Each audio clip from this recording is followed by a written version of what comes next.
Thank you. Okay, so let's start with a presentation about clay calcination. First of all, we'll have a look at the global picture. There is still a strong demand of cement globally due to the increase in the world's population and its urbanization. Indeed, in the next 3 to 4 decades, it's nearly 2 billion people who will settle in urban centers. 60% of the infrastructure to accommodate them is to be built. This is equivalent to 20 times the city of Paris to build every year, and that during 30 years. But of course, this huge amount of production will only be sustainable for the planet by reducing significantly environmental footprint of the production, and in particular, emission of CO2 responsible for the global warming. It is commonly admitted that cement manufacturing is responsible for 7% of the world CO2 emissions, culprit being the clinker, which is the main component of cement. Clinker production actually emits up to 850 kilo of CO2 per ton. Third, coming from the material itself and the decarbonation of limestone, remaining coming from the energy required for its production.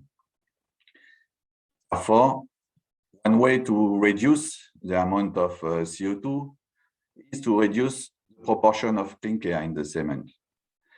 And replace it by a material with a low CO2 footprint. In most survey reduction roadmap for the cement industry, the clinker substitution counts for nearly 40% of the CO2 reduction needed.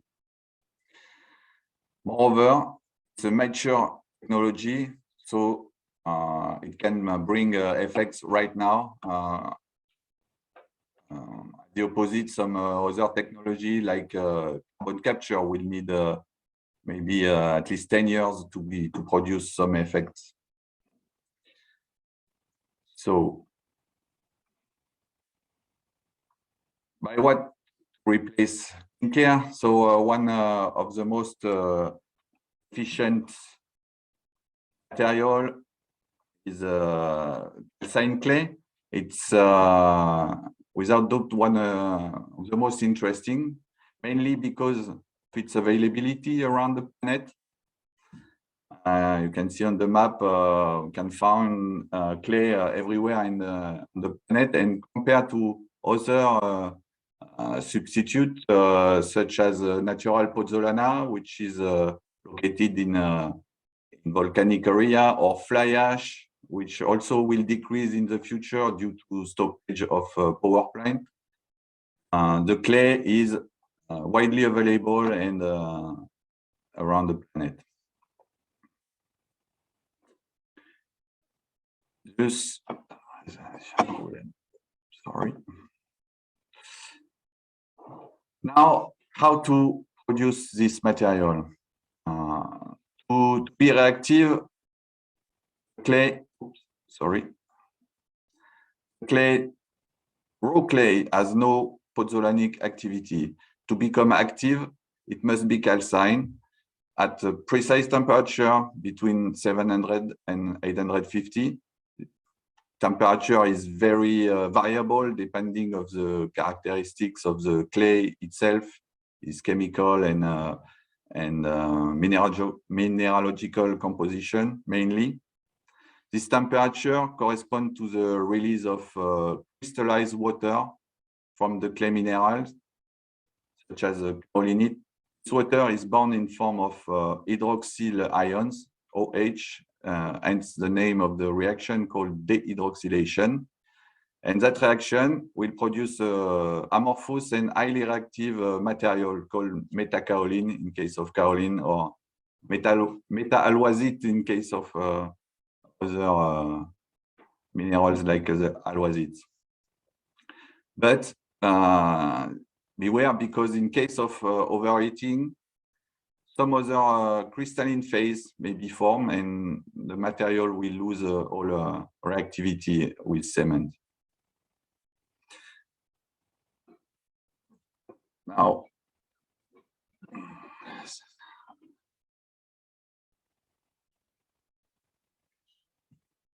yes, I know. Sorry. Although clay is a material of great diversity, pure kaolinite clay are rare, and kaolin is mainly used for a specific application in ceramics, refractories, cosmetics, and many other. So it's an expensive material. Most of time, clays are a combination of various minerals and mixed with impurities such as alkaline, salts, carbonates, oxides, and so on.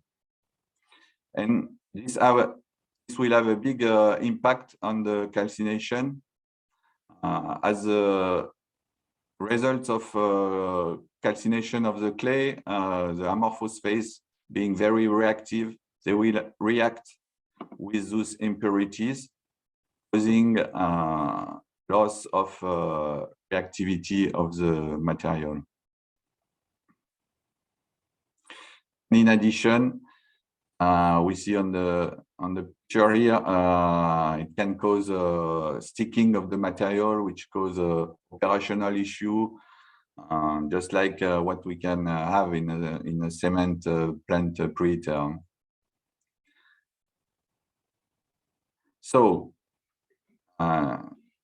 this is the reason why it is very important to have a preliminary test being done before any industrial project.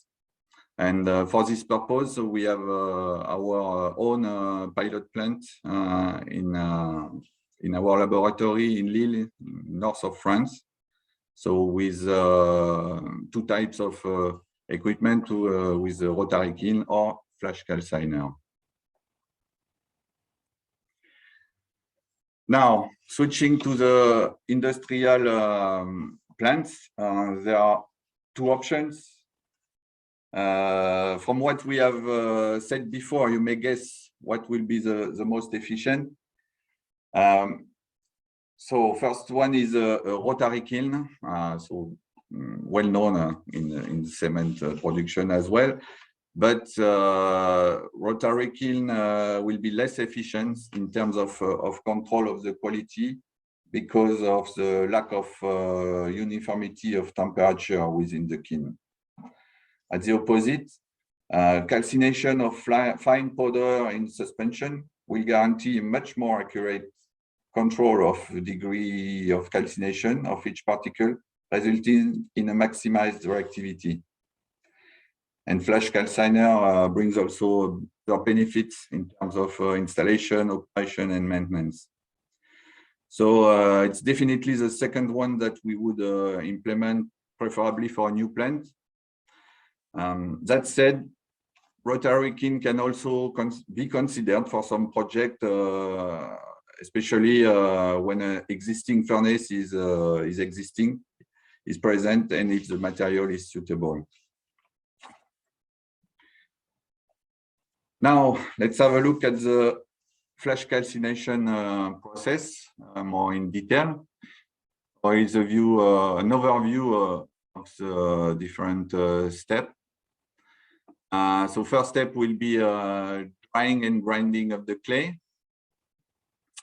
After grinding, clay will be sent to suspension preheater, just like in a cement plant, so with cyclones, and be calcined at the required temperature.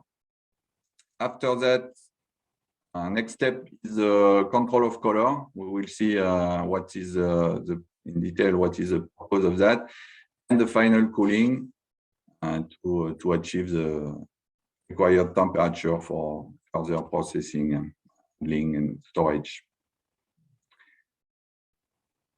Now, if we look in detail, So regarding grinding, as we have seen previously, it's very important to control accurately temperature of the particles. So a precise and accurate grinding brings benefits in terms of product's quality.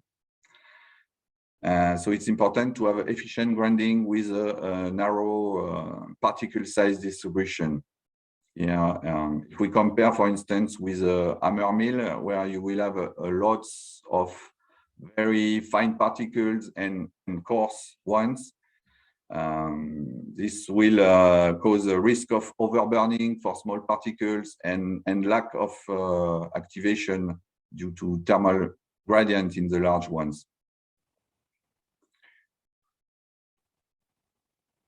Then, after grinding, so the material is treated, so with efficiency cyclones, and then calcine. Here we have two different possibilities. First one is a direct flame. So basically, pretty much what we have in a calciner of a cement plant. The risk here is to have overheating of the particle which are in contact with the flame, especially because enthalpy of reaction with the clay is much lower than for decarbonation of limestone. Thus, in most cases, we will prefer to have indirect firing. In that case, the treated clay is injected in a hot gas stream, which is generated by a separate gas generator. In addition, this hot gas generator will be able to accommodate a large amount of various alternative fuels with thanks to a stage combustion and longer residence time. So to achieve a combustion of solid fuel particles. And about color then. So after oxidation, as clay, most clay contain a fairly high amount of iron oxide. When heated in presence of oxygen, this iron oxide will be oxidized to a matite form and resulting in a reddish or yellowish colors. And this color, it can be an issue when mixed with a clinker, as it gives also a reddish color to the cement, which cause problem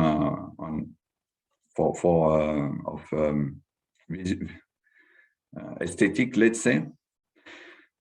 So to obtain a greenish color similar to the Portland cement, this iron oxide have to be reduced in a reducing atmosphere composed of CO and H2. And this reducing condition to be maintained to a safe temperature where the oxidation cannot occur again. So for that, traditional method would be to calcine the material in a reducing atmosphere and then freeze the magnetite by cooling in a neutral atmosphere with water quenching, for instance. Our principle is different, as we dissociated the reduction phase from the calcination, and color is done at the early stage of cooling. It brings numerous advantages, such as combustion with excess air, which allows a large use of alternative fuels. Also, the use of combustion gas are much reduced, and emissions, pollutant emissions as well.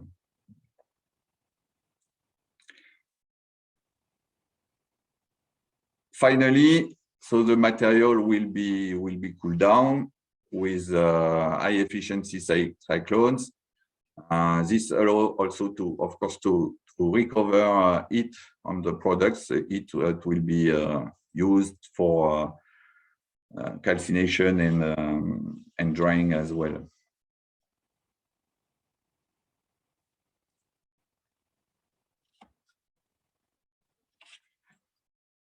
In addition to this most recent developments, FIV FCB has a long experience in flash calcination, and with lots of survey during the 80s and 90s, and some industrial realization for calcination of alumina and other minerals we can see here.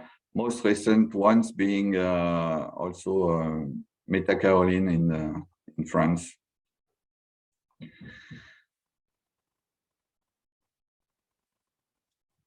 In conclusion, is a summary of the main features of our system, which allow great flexibility in terms of material possible to produce a low carbon clinker substitute, thanks to the accurate control of the activation temperature.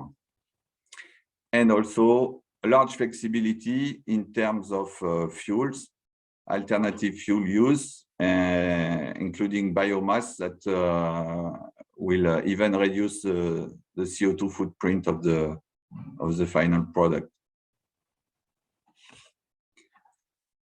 I think that's it for this presentation. I guess we have some time for questions.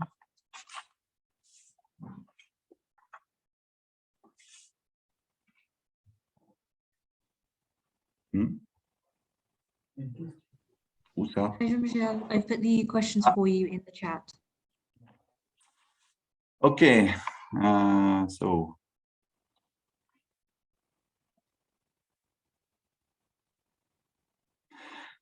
So I read the question. The first one, you mentioned calcined clay production emits 140 kilo CO2 per ton, which is very low. I assume this is based on flash calciner technology. Yes, correct. This is based on flash calciner technology. And also, of course, depends on the fuel mix. But yes, it's an average figure that we have from ongoing project, let's say, and with alternative fuel as well. What would the emission be for a rotary kiln? So this is, I guess, is for regarding CO2. This is really, once again, depending on the fuel mix. The energy consumption will be slightly higher with the rotary kiln. The use of alternative fuel can also be less important with rotary kiln. So it will be higher, definitely. We can be calculated for each project, but it's in the range minimum at least 20–30% more with the rotary kiln, let's say. Next, yes.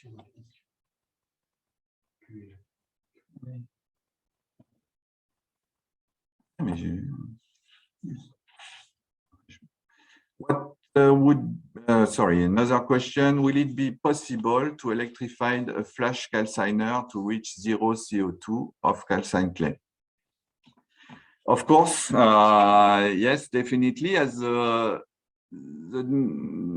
necessary temperature is pretty low, so it's would be not a problem, yes, to have other source of energy to do indirect heating. Definitely, yes. By when this is difficult to answer, of course, it mainly depends because the interest will depend on the availability of zero carbon electricity as well, which is the case in some countries, but not everywhere. Hydrogen, of course, yes, definitely. We can basically use any type of fuel, and so hydrogen, definitely, yes.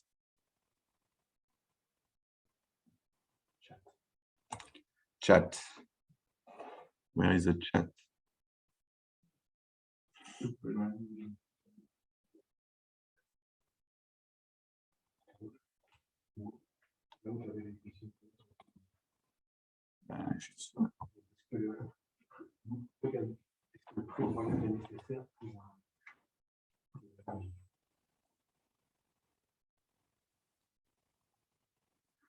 Would pre-grinding be necessary for a better consistent clay? No, yeah, what you mean by pre-grinding? In our let's say system, we actually grind before calcination. So yeah. No, yes, there is basically no pre-grinding. There is one grinding phase, but no pre-grinding, no.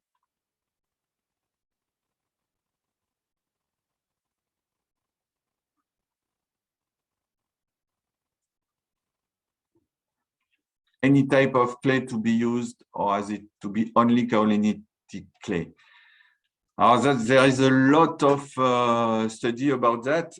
For sure, kaolin is the most produce the most reactive clay, but other clay minerals which have a similar structure, let's say like alwazite or other, can also be used, and that's basically why we develop this system, and to be able to treat any type of clay. Of course, that's also why tests are important. Activity will be different for type of clay or another, but the answer in short is no, not only kaolinitic or pure kaolinitic, maybe with some kaolin and other minerals.